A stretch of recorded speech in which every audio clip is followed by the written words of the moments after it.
তো Saturday night main event হতে আর মাত্র একদিনেরই টাইম বাকি আছে। আর ডাব্লিউডব্লিউ কিন্তু এখানে বলতে পারো যে ভালো স্টোরি লাইন না থাকলেও এখানে কিন্তু বেশ বড় বড় ম্যাচেস বুক করেছে, যেগুলো এন্টারটেন তো করবেই। টোটাল 4খানা ম্যাচ বুক করেছে, আর আজকের করব এই ম্যাচের প্রেডিকশান যে কি হতে পারে আর কে এখানে জিততে পারে। সবার প্রথমেই আমরা ম্যাচ কার্ডের সব থেকে আনইম্পর্টেন্ট ম্যাচ নিয়ে কথা বলবো, যেটা হচ্ছে ইউএস চ্যাম্পিয়নশিপের জন্য সোলো সিকোয়া ভার্সেস জিমি উসো। এখানে তো কোনো চান্সই নেই যে আমাদের জিমি উসো জিতবে, এখানে সোলো সিকোয়া তার টাইটেল রিটার্ন করে নেবে। তারপর রয়েছে র্যান্ডি অর্টন ভার্সেস ড্রু ম্যাকিন্টায়ার। এখানে দেখতে গেলে স্টোরি লাইনে তো তেমন কোনো সেন্স নেই, কিন্তু এই ম্যাচটা ডেফিনেটলি একটা চ্যাম্পিয়নশিপের থেকেও বড় ম্যাচ। শুধুমাত্র ম্যাচ কার্ড বড় করতে হবে, তাই জন্য ডাব্লিউডব্লিউ এটাকে বুক করে দিয়েছে। এবার এখানে জিতবেটাকে দেখতে গেলে না তো ড্রু ম্যাকিন্টায়ার ভালো বুকিং পায়, আর না তো র্যান্ডি অর্টন ভালো বুকিং পায়। এদের হাল তো আমরা খুব ভালো করেই জানি। এবার ড্রু ম্যাকিন্টায়ার যেহেতু রিটার্ন করেছে, তাই আমি বলবো যেখানে ড্রু ম্যাকিন্টায়ারের জেতার চান্সই বেশি, কারণ র্যান্ডি অর্টনকে তো মনে হয় না ট্রিপল এইচ কখনো ভালোভাবে বুক করবে। আর এখানে একটা জিনিস দেখার যে আমরা যে র্যান্ডি অর্টনের হিল টার্নটা টিজ দেখতে পেলাম, এখানে কি আমরা সত্যি র্যান্ডি অর্টনের হিল টার্ন দেখতে পাবো? কিন্তু আমার তো মনে হচ্ছে হবে না, কারণ একজন হিলের এগেনস্টে হিল টার্ন তো র্যান্ডি অর্টন করবে না। ওটা যখন হবে তখন একটা বড় মোমেন্টের মধ্যে পড়বে, তো ওটা হয়তো কোডির এগেনস্টেই হতে পারে হিল টার্নটা। এখানে হয়তো আমরা আরেকটা ঝলক দেখতে পাবো র্যান্ডি অর্টনের হিল টার্নের, এর থেকে বেশি হয়তো আর কিছু দেখতে পাবো না। তবে যদি এখানে হিল টার্ন হয়ে যায় খুবই ভালো, আমরা অনেক দিন ধরে ওয়েট করছি হিল টার্নের জন্য। তবে একটু শকিং হবে যে ড্রু এর এগেনস্টে হিল টার্ন করলো। তবে আমরা অনেক দিন ধরে প্রায় 1-1.5 বছর হয়ে গেল র্যান্ডি অর্টনের হিল টার্ন টিজ দেখতে পাচ্ছি, কিন্তু হিল টার্ন তো হচ্ছে না। তো এখানেও বেশি কিছু আশা তো রেখে লাভ নেই। এবার আমার মনে হয় যে এইটা একটা অনেক বড় ম্যাচ, আর যখনই আমরা ছোট ছোট শোতে বড় ম্যাচ দেখতে পাই তখন ওই ম্যাচের কোনো রকম রেজাল্টই বেরোয় না, ডিসকোয়ালিফিকেশানে এন্ড হয়ে যায় বা কিছু একটা হয়ে যায়, কি এরকমই আমরা দেখতে পাই। তো এখানেও মনে হচ্ছে ডিসকোয়ালিফাই হয়ে যেতে পারে, হয়তো ড্রু ম্যাকিন্টায়ার কিংবা র্যান্ডি অর্টন কেউ হয়তো লো ব্লো মেরে দিল। র্যান্ডি অর্টন তো জানো কোডির ম্যাচে কী করলো, টার্নবাকাল এক্সপোজ করছে, চেয়ার নিয়ে আসছে, আবার ফেস ক্যারেক্টারে থেকে। তো র্যান্ডি অর্টনের তো ক্যারেক্টারের ওটা একটা পার্ট হয়ে গেছে, সে হিল থাকুক বা ফেস থাকুক, র্যান্ডি অর্টন তো র্যান্ডি অর্টনই হয়। তো এখানে আমরা হয়তো এরকমই কিছু দেখতে পেলাম, কোনোভাবে ম্যাচটা ডিসকোয়ালিফাই হয়ে গেল। কিন্তু যদি এখানে কোনো রেজাল্ট বেরোয় তো আমার মনে হচ্ছে ডাব্লিউডব্লিউ ড্রু ম্যাকিন্টায়ারকেই জেতাবে। তো আমার প্রেডিকশন ড্রু ম্যাকিন্টায়ার। এবার আসছে সেথ রলিন্স ভার্সেস এলএ নাইটের মধ্যে ম্যাচ। আর এখানে যদি এলএ নাইট সেথ রলিন্সকে কোনোভাবে যা হোক করে হারিয়ে দেয় তো এলএ নাইটের তো একদম দারুণ ব্যাপার হয়ে যাবে, ফ্যান্সে তাকে পুশ পেতে দেখতে চায়। আর এখানে এখন সেথ রলিন্সকে হারানোর থেকে বড় পুশ আর কি হতে পারে। কিন্তু এখানে কি দেখে মনে হয় যে আদৌ এলএ নাইট এখানে জিতবে? তো আমার তো মনে হচ্ছে না। ডাব্লিউডব্লিউ এখানে সেথ রলিন্সকেই জেতাবে, কারণ এখানে ব্রনসন রিড ব্রন ব্রেকার আসবে আর তারা এলএ নাইটের জন্য প্রবলেম ক্রিয়েট করবে। আমরা জানি যে স্যামি জেন আসতে পারবে না, কিন্তু পেন্টা আর জেউসও নিশ্চয়ই আসবে। পেন্টা আর জেউসও এখানে আসবে এলএ নাইটের তরফ থেকে, কিন্তু মনে হয় না খুব একটা কিছু যায় আসবে তাতে। এখানে সেথ রলিন্সের জেতার চান্সই বেশি। কিন্তু এবার আরেকটা ফ্যাক্টর, যদি এখানে সেথ রলিন্স হারে তাহলে একটা বড় সড়ো কারণ চাই। তো কারণটা কি হতে পারে?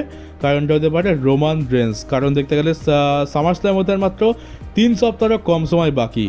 আর যদি স্যাটারডে নাইট মেন ইভেন্টে রোমান রিটার্ন না করে তাহলে আর কোথায় বা রিটার্ন করবে, আর স্টোরি লাইন কীভাবে এগোবে? এত কম সময়ের মধ্যে কী করে হবে? স্যাটারডে নাইট মেন ইভেন্টে আমরা দেখতে পেলাম না। তারপর রোমান গিয়ে রিটার্ন করলো 1 সপ্তাহ পর, বাকি রইল হাতে 10 দিন। 10 দিনের মধ্যে কি পুরো সামার স্ল্যামের বিল্ড আপ কমপ্লিট করে দিতে পারবে? আমার তো মনে হয় না। উপরন্তু যেটুকু সময় আছে সেটুকুও বহুত কম লাগছে। তো আমার মতে রোমান রেন্সের পক্ষে এখানে রিটার্ন করা একদম পারফেক্ট হবে। ডাব্লিউডব্লিউ এলএ নাইটকে ওপরে পুশ করতে চায়, তো দেখতে পেলাম যে উসো আর পেনটা তো সাইডে লাগিয়ে দিল ব্রন ব্রেকার আর ব্রনসন রিডকে।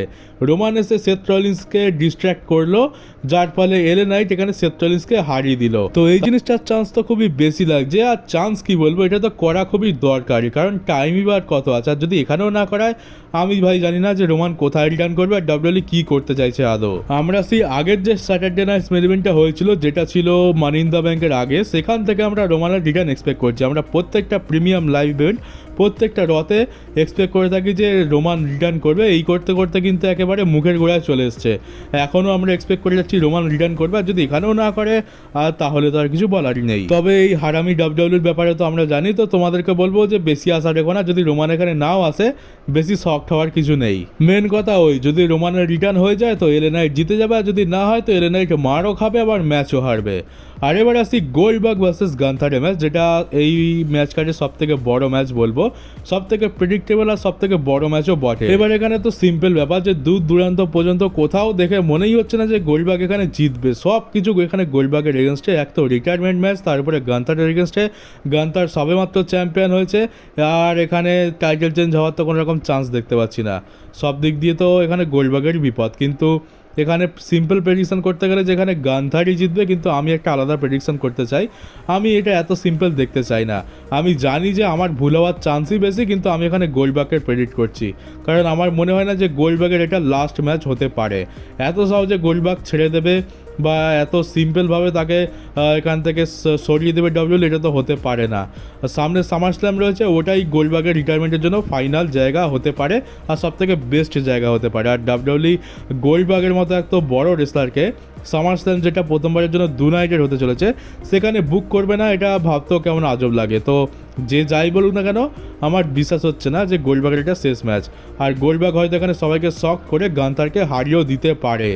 আমি জানি যে 100 বারের মধ্যে 99 বার আমার এখানে ভুল হওয়ার চান্সই বেশি, তাও আমি এখানে শকিং জিনিস এক্সপেক্ট করছি। আমি গোল্ডবার্গকেই প্রেডিক্ট করছি, এবার যদি হয়তো হবে, না হয়তো না হবে। তবে আমি গোল্ডবার্গকে প্রেডিক্ট করলেও একটা কথা বলে রাখছি, যদি গোল্ডবার্গ সত্যিই জিতে যায়, ওটা আমার জন্য খুবই শকিং মোমেন্ট হবে। কারণ আমার পার্সোনালি নিজেরও কোনো দিক দিয়ে মনে হচ্ছে না যে এখানে গোল্ডবার্গের জেতার খুব একটা বেশি চান্স রয়েছে, কারণ এখানে সমস্ত অডস গোল্ডবার্গের এগেনস্টে। আর এখানে ডব্লিউডব্লিউ চাইলে ডেফিনেটলি একটা বড় শকিং পুল করতেই পারে। দেখা যাক এবার এই শোটা আমাদেরকে খুশি করে নাকি ডিসঅ্যাপয়েন্ট করে। তো চলো গাইজ, এই ছিল আজকের আমার প্রেডিকশন ভিডিও। কেমন লাগলো কমেন্ট বক্সে অবশ্যই জানিও। নতুন হয়ে থাকলে চ্যানেলটাকে সাবস্ক্রাইব করে নোটিফিকেশন বেলটাকে অন করে দিও, আর ভিডিওটাকে শেয়ার করতে একদমই ভুলো না। তো চলো, দেখা হচ্ছে তোমাদের সাথে ডব্লিউডব্লিউর পরের একটা নিউজ ভিডিওতে।